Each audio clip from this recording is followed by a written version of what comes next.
Hi guys, still here in Châtel, and yeah, it's been a lovely couple of days. Got everything I need here, the mountains, uh, the gym, swimming pool, and a beautiful abode to stay in. Um, and it's also been a good place to reflect and to process some of the things that have happened, uh, the feelings that I felt, and yeah, I wanted to talk specifically about my experience of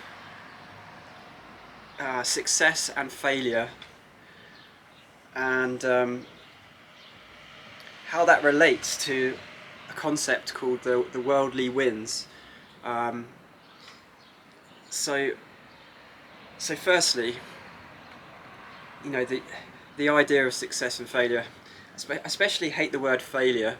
Um, it, you know, it, it's conditioned quite heavily into us, I think, isn't it, with school and the rest of it, and it's almost like eternal damnation. Like if you fail, you know, there's just there's no hope left, and yeah, I just think it's an unuseful word. I mean, I think in any experience there is some light, and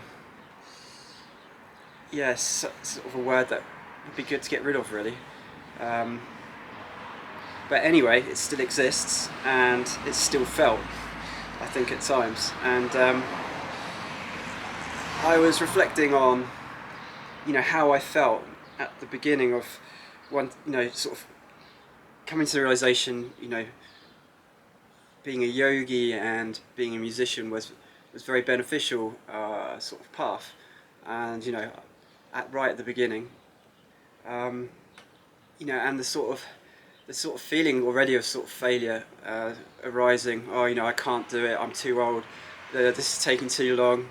I'm working 40 plus hours a week. How am I going to fit it all in? I'm being overly ambitious. Da da da da da. And that's a real experience, really. That's what I'd call it, sort of setting myself already at a point of failure mentally, and I had to work through that. Um, and interestingly, coming here to you know um, great conditions. I've been fortunate, and I've been smart to an extent to get it all together, to be here, um, to have this time, to keep developing, and then the feelings come up again of a similar quality, of but it's not this time really like of oh, I can't do it, or I'm not good enough, da da da da. But it's a kind of feeling of like, oh, how's this, like wanting to hold on to the actual experience, and like worrying about it ending, and like losing it, and it reminded me, yeah, of like this Buddhist teaching about these dualisms that we have in our experience, um, uh, and I'm specifically talking really more on the level of mind, of success and failure, um, and yeah, the Buddha does go and talk about this in a collection of dualisms called the worldly winds, and what resonates is that uh, the meaning, what can be ascertained from the teaching is that they're unhelpful dualisms to hold on to, because they create agitation, um, despair, and things like success, failure, which I'd equate into this Buddhist teaching. He refers more to gain and loss. Is that um,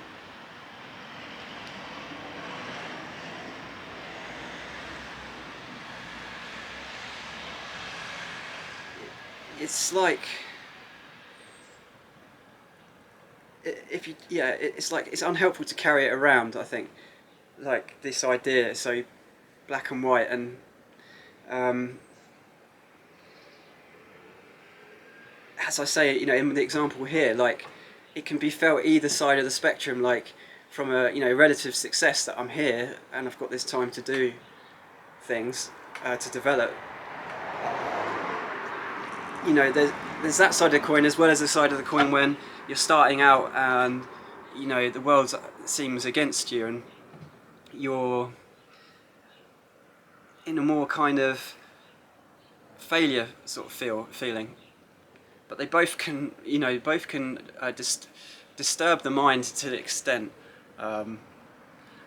if one holds on to those concepts as something that it is permanent, but permanent maybe sort of like, you have an attachment to that object, whereas these things are subject to change all the time, and we only have a certain amount of control over it. So I thought, how would I remedy this? It arising in this part of experience as well as like earlier on, and I think really, like, in terms of like, in terms of rejoicing, it's like, when I started the journey, I should have really thought more like, when I get on that yoga mat, regardless of skill level or where I'm at, I am that yogi. When I pick up the guitar for the first time in a long time, or start learning to play the piano, or start to sing, I am that musician right there, right now. And it's not determinant on, other reference points really. It's on the actions that I attempt every day to develop and move forward with it. So yeah, I think like it's an easy trap to get into, this success failure thing, and yeah, it'd be interesting to hear what like your experiences of success failure is, and you can put some comments down in the comment section. If you're on YouTube, maybe think about going over to my website, which is a link below, and joining up on the community, and there, I'd be paying more attention to that really, and like, you can chat to other people who are also part of the online community. So yeah, and so basically, learning to detach from the reference point of worldly gain and loss as part of the metric of the journey really, and take every day as it comes. I think I think that's one of the remedies to fretting too much about living your life. So that's the first bit. I think like moving on to the next bit, I just wanted to share this this sutta, this Buddhist teaching with you. I'm just going to read it because it's said quite clearly. A sort of similar idea really, and I think what's particularly striking is, and also something to note, is that that this is coming from Buddhist monks who have renounced everything, even the prospect of making money and and living purely off generosity. So we're not really in that situation, most of us. But it's quite. I like the metaphor a lot, because it's like, that they're taking a risk, really. I mean, back in the day, they had more monasteries, and maybe a culture that was more supportive of wanderers and the rest of it. But still, they're like, I'm on this path, and it's worthy of, of existing, and I'm going to, allow have a relationship with, or trust with the universe that it will provide.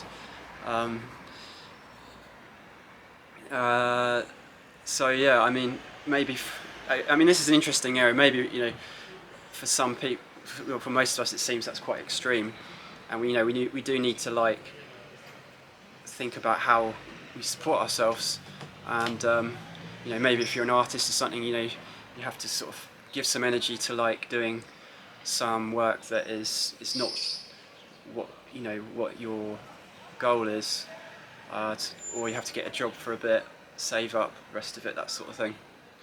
But yeah,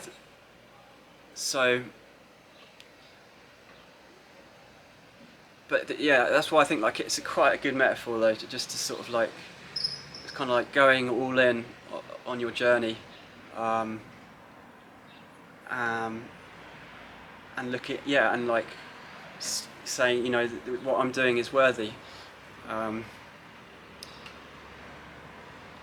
But yeah, the caveat, I guess, of like, we live in a certain condition that means that we have to probably be pragmatic as well. But that's a personal journey that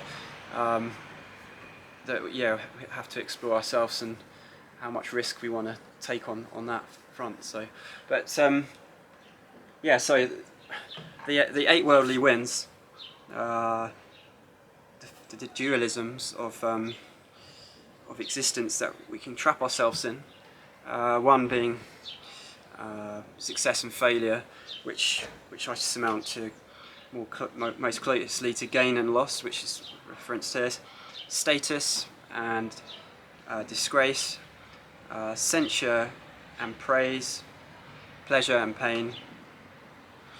And the nature of all these things are inconstant, they're impermanent, and they're subject to change. So, that's something to think about, really, that, of course there's relative, getting certain things in your life, helpful supports and the rest of it. But the reality is that they are subject to change. You just don't know what's going to happen, and so not to get identified too closely, or push away, the pain or the loss, like, because that's just part of these winds that we don't really have much control over. And yeah, so cool. I'm going to read this quickly now. It's the Loga Vapati Sutta, Failings of the World. Monks, these eight worldly conditions spin after the world, and the world spins after these eight worldly conditions. Which eight? Gain, loss, status, disgrace, censure, praise, pleasure and pain. These are the eight worldly conditions that spin after the world, and the world spins after these eight worldly conditions. For an uninstructed run-of-the-mill person, there arise gain, loss, status, disgrace, censure, praise, pleasure and pain. For a well-instructed disciple of the noble ones, there also arises gain, loss, status, disgrace, censure, praise, pleasure and pain.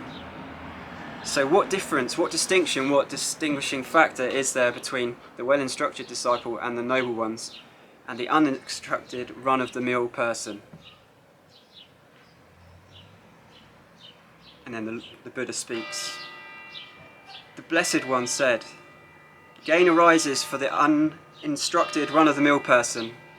He does not reflect, gain has arisen in me. It is inconstant, stressful, and subject to change. He does not discern it as exactly it is. Loss arises, status arises, disgrace arises, censure arises, praise arises, pleasure arises, pain arises. He does not reflect. Pain has arisen in me. It's inconstant, stressful, and subject to change. he does not discern it as it actually is.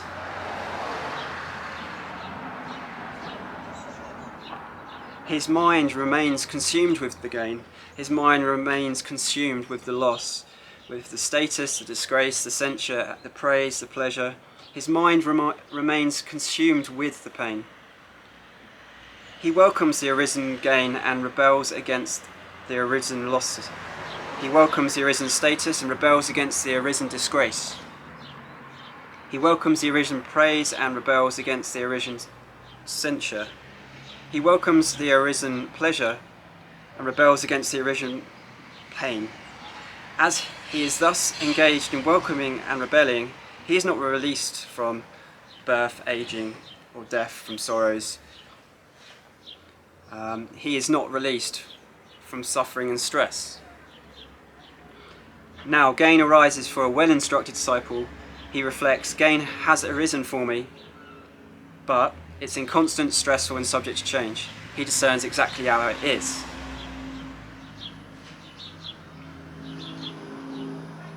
So, as you can see, I'm not going to go. As it was it was an oral tradition.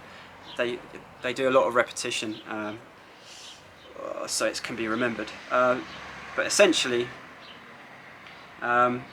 this is the difference, this is the distinction, this is the distinguishing factor between the well-instructed disciple and the noble ones, and the uninstructed run-of-the-mill person. So, gain, lost, status, disgrace, censure, praise, pleasure, pain, these conditions among human beings are inconstant, impermanent, and subject to change. Knowing this, the wise person, mindful, ponders these changing conditions. Desirable things don't charm the mind. Undesirable ones bring no resistance. His welcoming and rebelling are scattered and go to their end, do not exist. Knowing the dustless, sorrowless state, he discerns rightly, and he has gone beyond becoming to the further shore. So yeah, basically, what the Buddha is saying there is, it's good to, just as he says it is. I think that's enough, really, isn't it?